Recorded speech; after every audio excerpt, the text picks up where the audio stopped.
Pangmalakasan at pangdiin ng luto ba sa karne ng baboy? Bigyan ko po kayo ng idea mga bossing. Nagpunta po kami ng palengke para bumili ng may ulam ngayong araw at syempre, hindi pwedeng maiwan ang aking bunsong dragon dahil kapag yan ay naiwan, World War III ang kakalabasan.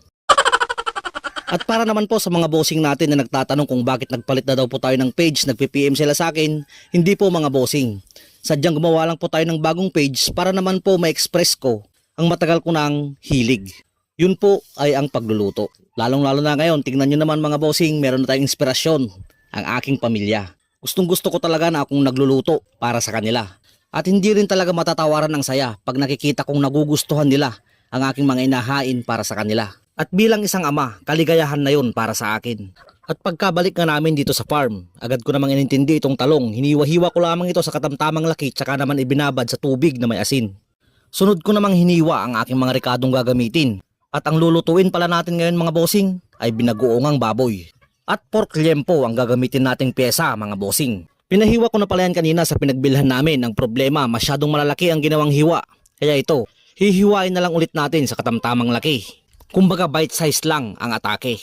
Para po sa mga bossing at madam natin dyan na namumroblema kung ano na naman po ang susunod ninyong ihahain. Baka ito na po ang sagot sa problema nyo. Simple lamang ang mga sangkap at proseso. At napakadali lamang itong lutuin. Para sa unang hakbang, ipiprito ko lamang ang mga talong. Ingatan lang na ito ay ma-overcook o matusta at maaaring magbigay ng mapait na lasa. At kapag naging golden brown na at naging ganito na po ang itsura, pwede na yan mga bossing. Pagkatapos ay set aside ko muna. Sa ating malit na tulyasi, nagpainit na ako ng mantika. Sabay lagay naman ng karne. Sa pagkasangkot siya, sinasabay ko ng paminta at dahon ng laurel. At sa paraang ito, kakaiba talaga ang aroma. Sasangkotsahin lang natin ito hanggang sa maging golden brown ang itsura o hanggang sa lumabas ang sarili nitong mantika. Sa kalagitnaan ng aking pagluluto biglang umalburuto ang panahon. Ni makinanak atoy syokoy. At kapag ganito na ang itsura mga bossing, pwede na. Ipapagilid ko lamang ang ating mga sinangkotsyang karne tsaka naman tayo magigisa ng sibuyas at bawang.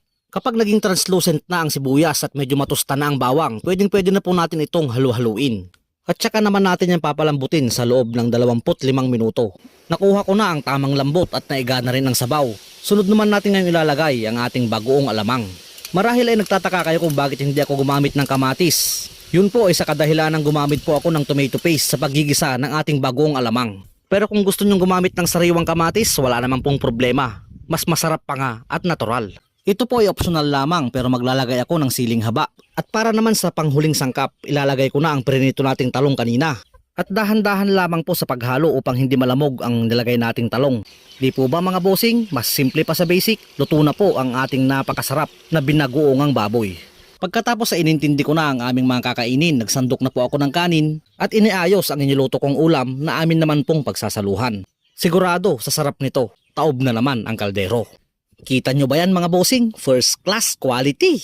Kain po mga bossing. Salamat po sa panonood. God bless.